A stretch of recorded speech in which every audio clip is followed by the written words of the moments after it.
Primeiro, boa noite a todos vocês que estão acompanhando esse culto aqui na Igreja Reino. Meu nome é Gabriel e eu queria compartilhar com vocês a palavra dessa tarde, dessa noite. Jesus já falou com a gente através dos louvores e eu queria compartilhar com vocês um texto que está em João 8, de 1 a 11. Enquanto você abre, eu queria orar. Se você tem uma Bíblia digital ou física, eu queria que você pegasse aí e eu queria ler com vocês. Pai, a tua palavra é lâmpada para os nossos pés e luz para os nossos caminhos. E o Senhor diz que quem te segue não andará em trevas. Eu quero te pedir em nome de Jesus, para que a tua palavra venha agora e traga revelação, iluminação para a nossa vida, Pai, de quem está ouvindo aqui nessa sala e de quem está ouvindo em casa e no trânsito, aonde estiver, Jesus. Obrigado porque o Senhor não nos deixa andar na escuridão e a tua palavra é luz para a gente. Nos permita, Pai, uma vez mais anunciar aqui, Deus, aquilo que o Senhor nos ensinou, aquilo que o Senhor tem ministrado aos nossos corações, Jesus. Destrava as mentes e os corações agora e que recebam a boa semente, no nome de Jesus. E essa semente possa encontrar um solo fértil nos corações e trazer frutos, gerar vida dentro dos teus filhos, Pai. É o que nós te pedimos uma vez mais. Faz de novo, Jesus. No teu nome nós oramos e te agradecemos, Senhor. Em nome de Jesus, Pai. Amém. Como falei, nós vamos compartilhar com vocês hoje esse texto de João 8, de 1 a 11. Eu queria ler com vocês e pedir para que vocês acompanhassem aí. Jesus, entretanto, foi para o Monte das Oliveiras. De madrugada, voltou novamente para o templo e todo o povo ia ter com ele. E assentados ensinava. E os escribas e fariseus trouxeram à presença uma mulher surpreendida em adultério. E fazendo-a ficar de pé no meio de todos, disseram a Jesus: Mestre, essa mulher foi apanhada em flagrante adultério. E na lei nos mandou Moisés que tais mulheres sejam apedrejadas. Tu, pois, que dizes? Isto diziam, tentando para terem o que o acusar. Mas Jesus, inclinando-se, escrevia na terra com o dedo. Como insistissem na pergunta, Jesus se levantou e lhes disse: Aquele que dentre vós estiver sem pecado, seja o primeiro que lhe atire a pedra. E tornando-se a inclinar-se, continuou a escrever no chão. Mas ouvindo eles esta resposta, e acusados pela sua própria consciência, foram se retirando um por um, a começar pelos mais velhos até os últimos, ficando só Jesus e a mulher no meio onde estava. Erguendo-se Jesus, e não vendo a ninguém mais além da mulher, perguntou-lhe: Mulher, aonde estão aqueles teus acusadores? Ninguém te condenou. Ninguém te condenou? Respondeu ela: Ninguém, Senhor. Então Jesus lhes disse: Nem tampouco eu te condeno, vai e não peques mais. A maior diferença, eu tenho 20 anos que Jesus se revelou a mim como se revelou a essa mulher. E a maior diferença que eu tenho compreendido entre o Evangelho de Jesus e todos os outros ensinamentos é a graça de Deus. E é sobre essa graça que eu queria falar com vocês.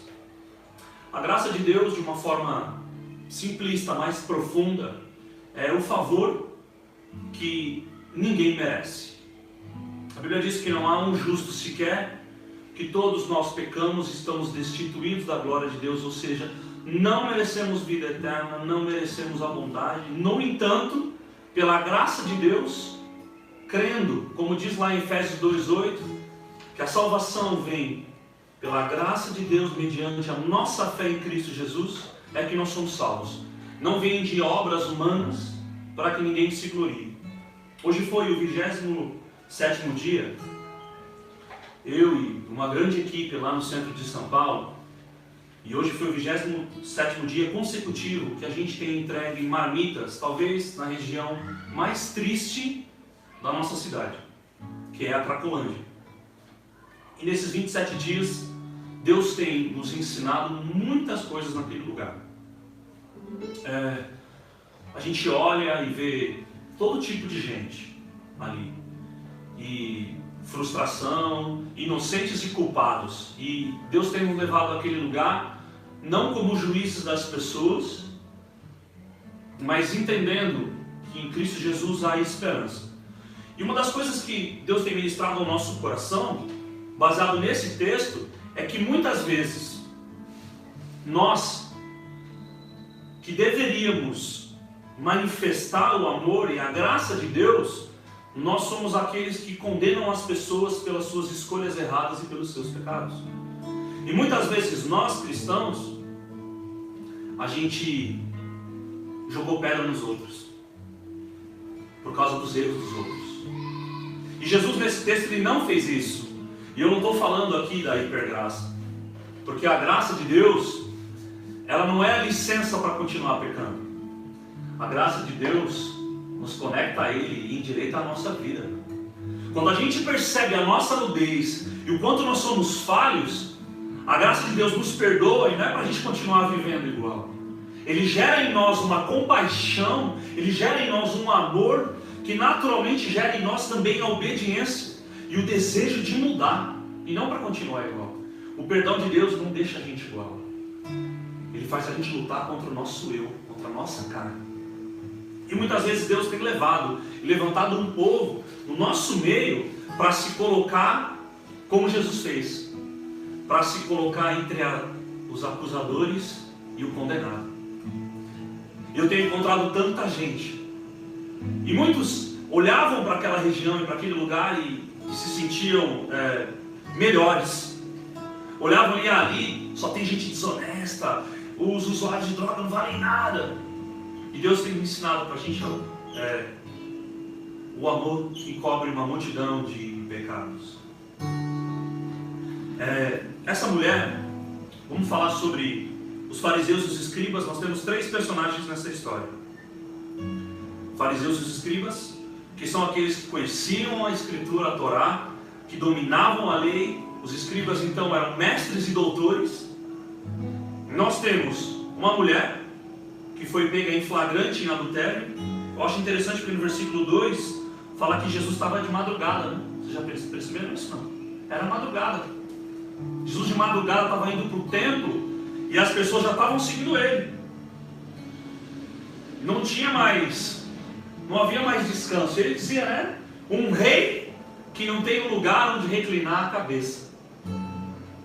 Não tem horário mais.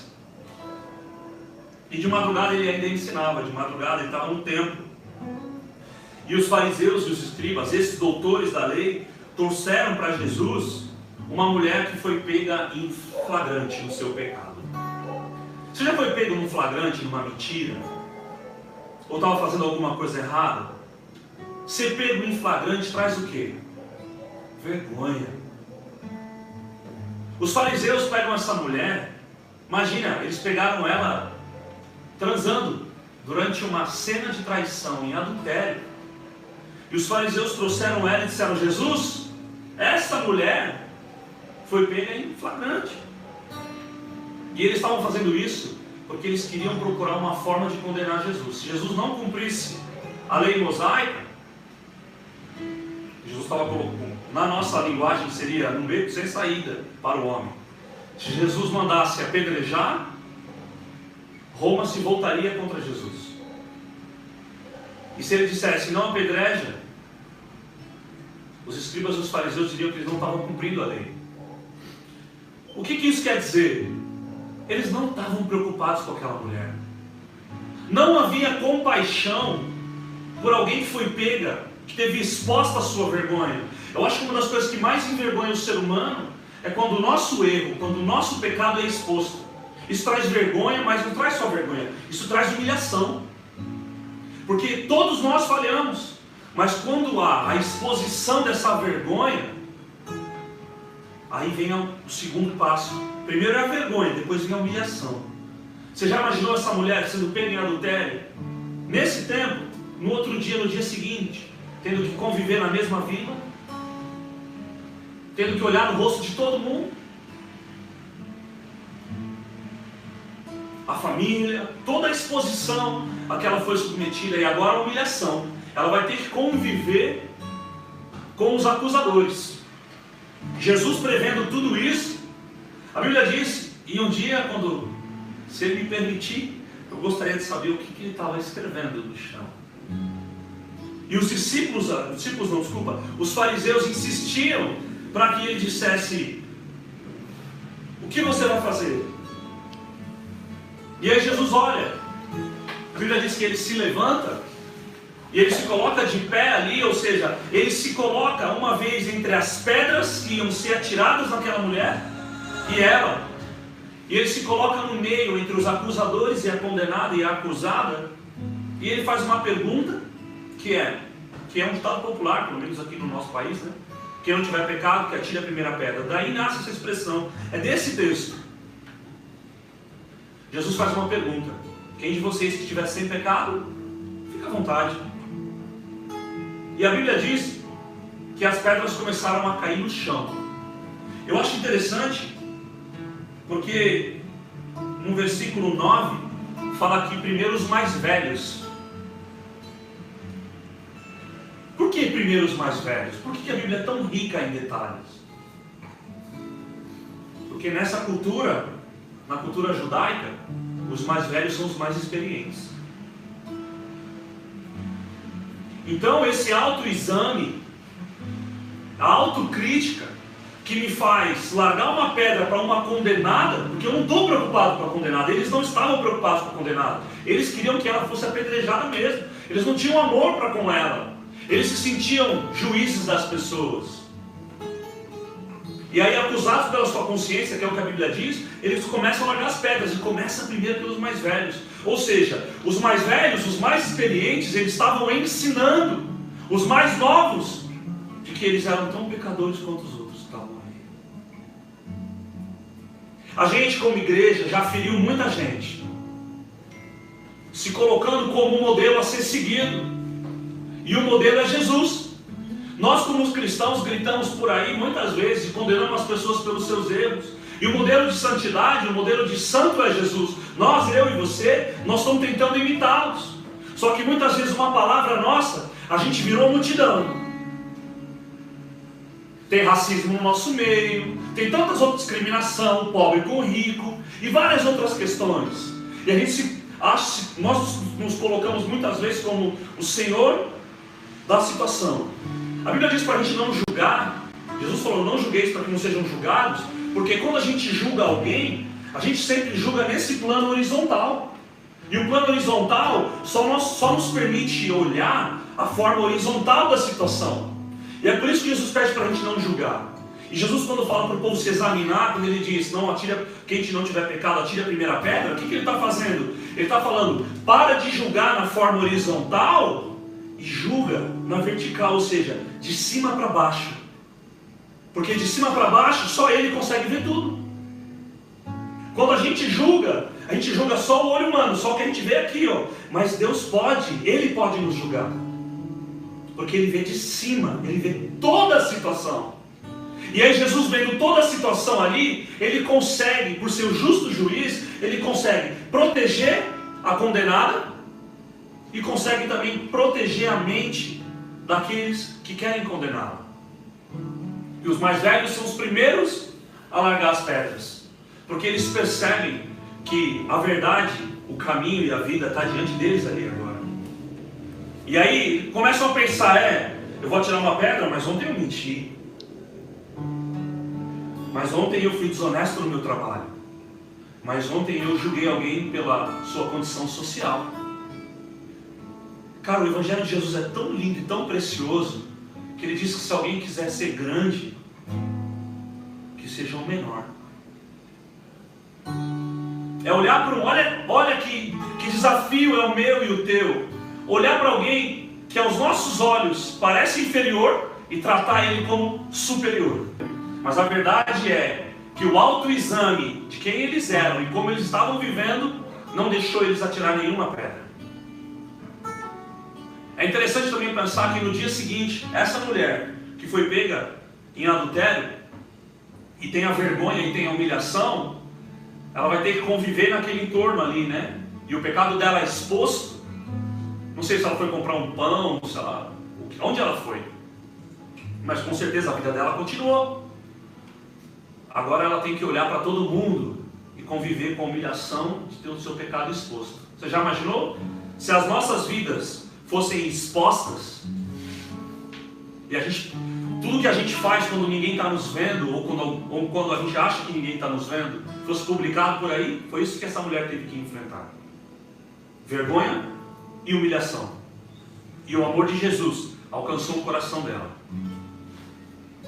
Agora ela tem que conviver e olhar na sociedade, no entorno onde ela vivia e por onde ela andava. E ela podia pensar, nossa, todo mundo, que vergonha, todo mundo sabe agora o que eu fiz. Mas o perdão de Deus sobre a vida dela também pode ensiná-la a dizer, há uma cura na vida dessa mulher, que apesar de um pecado exposto, ela também pode olhar nos olhos dos outros agora e dizer assim, eu não sei o pecado daqueles que tentavam me atirar as pedras, mas eles também não são perfeitos. Eles também têm os seus erros. Não tiveram seus erros expostos como o meu teve. Mas eu sei também. E ela podia olhar talvez no olho de cada um que queria condenar. E se alguém quisesse fazer alguma piadinha perto dela dizendo, foi feito aquilo ali ontem, então sabendo. Ela podia agora dizer, pois é, eu não sei qual é o seu pecado, mas você também não me atirou pedra, ou seja, você também tem os seus vacilos. Eu acho interessante também, eu admiro muito o ministério daqueles que se dispõem para se colocar entre os condenados. Eu não conheço nenhum amor que vai visitar aqueles que estão presos. Eu não conheço um amor humano assim, porque a sociedade, ela quer condenar quem está atrás do cárcere, por causa dos crimes que foram cometidos. Mas Jesus levanta pessoas até para ir no cárcere. Jesus levanta pessoas para abraçar aqueles que a sociedade quer condenar. Eu acho interessante também que Jesus ele se move de compaixão por aquela mulher que foi pega aqui. Eu acho muito interessante porque, mais uma vez, é mais um personagem na Bíblia que nos ensina muito e que não tem nome.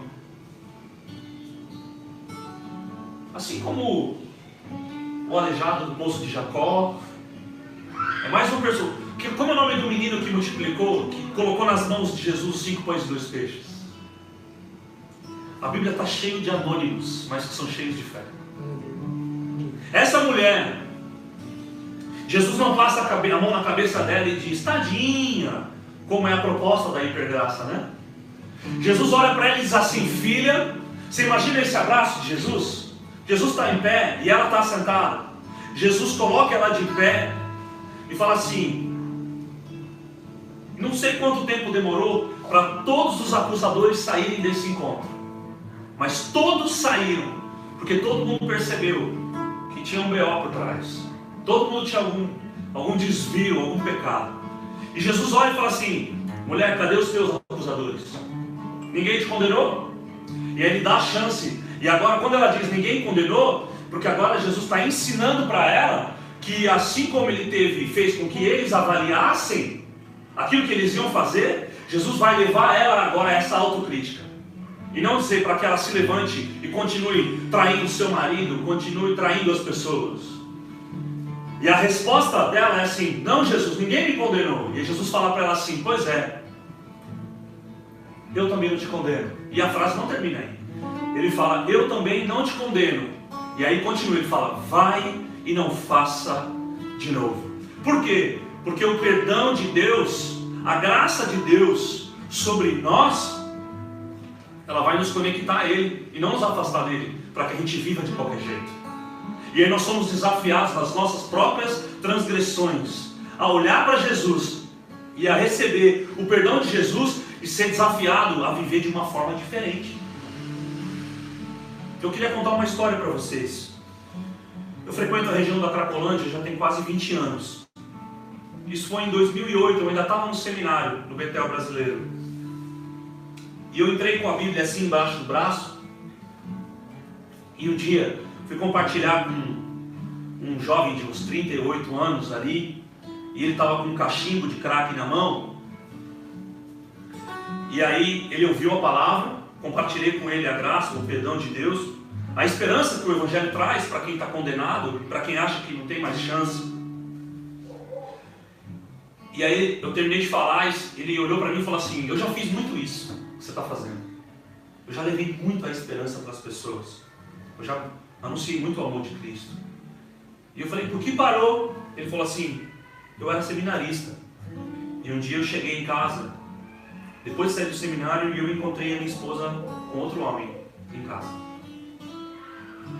Na hora, o Espírito Santo me encheu de uma compaixão, de temor, porque eu pensei: cara, podia ser eu. Eu podia ter uma decepção grande na vida assim, largar tudo e me afundar. Eu vejo ali, eu sei que quando Jesus olha ali para a Cracolândia, Jesus está vendo um monte de filho. Ele está vendo um monte de discípulo que se perdeu na caminhada. Ele não está olhando como eu olho. Assim como ele olhou para essa mulher que foi pega em adultério. Quando ele olha para ela, ele olha do mesmo jeito que ele olha para mim e olha para você. E o olhar dele. Você pode imaginar o olhar de Jesus? Vendo você ferido, vendo você com vergonha, vendo você humilhado, o que ele faz? Ele não consegue dizer outra coisa a não ser: vai, não faz de novo, tem perdão, tem misericórdia, tem esperança. Jesus é o único, o Evangelho de Jesus, a graça de Deus, é o único que pode oferecer esperança para mim e para você na nossa vergonha, diante do nosso pecado. Porque a sociedade talvez não perdoe, talvez a sociedade nunca perdoe a Suzane von Richthofen. Ela é uma dessas, teve o seu pecado exposto. Foi cruel? Foi. Mas por que a gente então às vezes quer limitar a graça de Deus sobre a vida do outro? Aquilo que eu desejo para mim tem que ser aquilo que eu desejo para o outro. Eu fiz a minha mãe e meu pai chorar por 6 anos, porque andei longe de Cristo. Me afundei nas drogas, fiz muita besteira, roubei, fiz muita besteira. Feri pessoas, feri a mulher com quem eu me casei.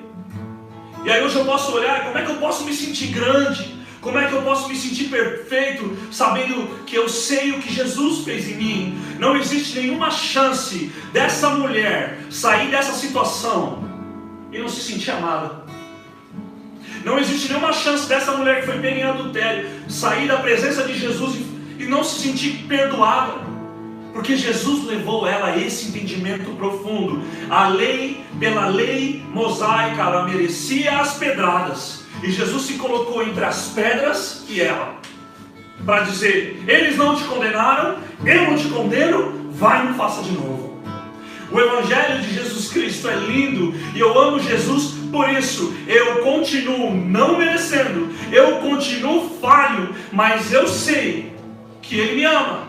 E o amor dele me desafia a errar menos, a ser o mais honesto possível. O ladrão deixa de ser ladrão, o adúltero deixa de ser adúltero. O viciado entrega o seu vício da droga, da pornografia, da mentira. O mau caráter tem o seu caráter transformado pela ação de Jesus Cristo. E agora ele tem a chance, agora ela tem a chance, e ainda que ela tenha desejo, uma vez mais, de trair, de ser adúltera, agora pelo Evangelho de Jesus, pelo amor de Jesus e pela ação do Espírito Santo, ela consegue pensar e olhar e dizer: eu quero, mas eu não vou. Eu estou 20 anos sem usar drogas e eu tive muitas oportunidades, e hoje, pela misericórdia de Deus, eu consigo olhar e falar: não. Mas não é uma força minha, foi o Pai. Jesus me marcou. Eu olho para dentro de mim, eu vejo a mudança que Ele fez na minha vida, eu sem merecer. Eu já mereci estar preso, já roubei, e não foi só uma vez. E o amor dele me mudou. Nunca, em toda a minha vida de 41 anos, eu conheci um amor como o de Jesus, um perdão como Jesus. Jesus se colocou entre as pedras. Algumas pessoas chegaram a dizer para mim: esse nunca vai mudar. Minha mãe sempre orou por mim, meu pai sempre orou por mim. E eles talvez tenham se colocado entre as pedras e a mim. E talvez você cristão que está me ouvindo, você que ama muito a Jesus, talvez Jesus te leve em algumas situações, em pessoas que merecem a condenação da lei humana. E Jesus vai fazer com que Ele te encha de amor, para que você se coloque entre os condenados e os acusadores. E a graça de Deus, para mim esse texto me ensina muitas coisas, mas a graça de Deus, alcançando pessoas que são condenadas pela lei, pessoas que são condenadas pelos seus pecados, andam por aí, cheia de culpa, cheia de vergonha, e Jesus te coloca no meio dessas pessoas para dizer: há esperança, há perdão, há recomeço em Cristo Jesus. Porque Ele disse assim: se alguém está em Cristo, nova criatura é, eis que as coisas velhas já passaram e tudo se fez novo.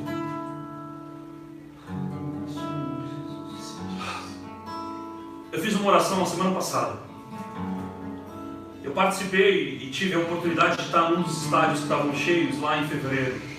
E o estádio que eu estava tinha 80 mil pessoas. Eu vi muitos jovens levantando as mãos, levantando os sapatos, dizendo: eu vou, como Isaías fez. Isaías, quando ele disse eis-me aqui, antes dele dizer eis-me aqui, ele teve que confessar o seu pecado, lá em Isaías 6. Ele teve que dizer assim: Pai, eu sou um homem de impuros lábios e habito num povo de impuros lábios também. Ele confessa que às vezes dos lábios dele não saem sempre coisas boas. Ele confessa que diante da santidade, diante da adoração de Deus, onde ele estava, os anjos ali. Cara, adoração é um lugar onde a gente não consegue murmurar. Durante uma adoração a Jesus, durante uma adoração a Deus, a gente não consegue julgar os outros pelos seus pecados. A murmuração, ela cala a adoração. Quando nós murmuramos, nós não adoramos. Ela cessa. A adoração para de influir. Agora, quando nós adoramos, nós deixamos de condenar os outros pelos pecados. Quando nós adoramos, nós deixamos de julgar os outros. Quando nós adoramos, nós nos permitimos. A adoração é um lugar onde a gente vê Deus e vê o nosso coração. E Isaías diz isso. Ele fala: Senhor, eu sou um homem de puros lábios e habito num povo de puros lábios também. E quando ele confessa isso, a Bíblia diz que do trono de Deus, o anjo pega uma tenaz, coloca exatamente no lugar da confissão, que era a boca dele. E aí há santificação dos lábios, aí há restauração dos lábios. E aí ele diz: eis-me aqui, envia-me a mim. Esse é o nosso envio. Não se trata de um evento, se trata da nossa vida, se trata para sempre, para que o Senhor nos leve aos afligidos, aos quebrantados, aos feridos. E talvez você hoje que está ouvindo seja um desses. Talvez não seja a hora de você ser enviado. Talvez você seja como aquela mulher que estão te condenando porque o teu pecado foi exposto, porque o teu erro foi exposto. Mas eu quero te dizer que há perdão para a tua vida e há misericórdia de Deus para a tua vida. E Jesus olha para o teu erro, Jesus não vê a tua vergonha, Ele se compadece dela e diz: levanta, eu te perdoo, os teus acusadores não estão mais aqui, vá e não faça de novo.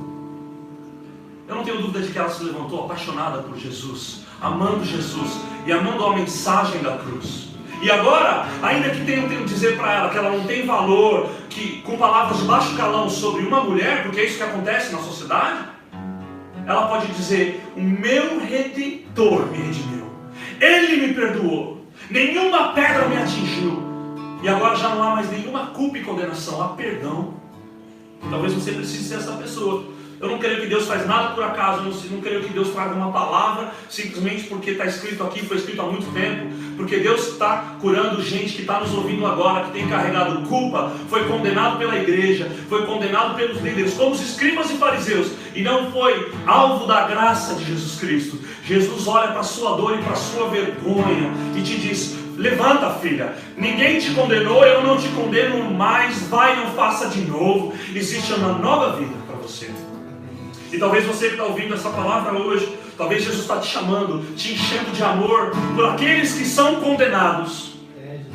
Se coloca, filho, se coloca, filha. Não levanta só os tênis, não. Levanta a sua vida, coloca a sua vida para queimar diante de Deus, para sempre, como fez Isaías, para manifestar o amor de Deus, pegar o quebrantado e ferido e ao invés de apedrejá-lo, levar ele, porque nós não somos o caminho, nós não somos a verdade e nós não somos a vida, mas nós conhecemos quem é o caminho, quem é a verdade e quem é a vida, e o nome dele é Jesus Cristo. E a gente é só uma ponte para esses. Imagina essa mulher se levantando, Robert, imagina Rony, o alívio no coração, meu. Como o nosso, cara. Um dia Jesus te alcançou, irmão. Um dia eu merecia também uma pedrada. E aí eu me levantei. E aí, Elisa, Jesus nos levantou. Aí a gente agora adora. Ah, mas é aquela lá, é aquele lá. Eu tenho vários amigos que conheciam, sabem dos meus pecados, das minhas desonestidades do passado. Mas são do passado. Agora, a nossa transparência, isso é interessante. A transparência de um cristão vai nos exigir andar na linha. Que a gente não pode voltar a fazer o que a gente cometia. Mas, se porventura a gente cair, nós temos um advogado. Alguém que sempre vai se colocar entre as pedras e adiante, para trazer esperança para o nosso coração. E é interessante porque esse evangelho é pregado aqui, ele é pregado no mundo árabe, gente que continua lá, se colocando entre as pedras e as pessoas. Condena, eles falam, Jesus vem aqui, Jesus vem aqui. E é por isso que tem tanto ministério, né? Todos os ministérios, toda a nossa vocação, ela nasce em Deus, né? Alguns na internet, alguns da palavra, alguns da adoração, alguns do profético, os apóstolos que saem por aí ministrando, levando, desbravando, os do ensino como Robert. Todos eles são para que estes que são condenados precisam, cara, o povo precisa conhecer o evangelho da graça. O nosso povo precisa, a igreja precisa parar de ferir os pecadores. Ela precisa acolher eles em amor e desafiá-los a uma nova vida. Porque foi isso que Jesus fez com esta mulher. Você que está nos ouvindo e foi ferido dentro da igreja, em nome da igreja de Cristo, nós te pedimos perdão. E te dizemos, vai, não faça de novo. Mas primeiro, receba o amor de Cristo na sua vida.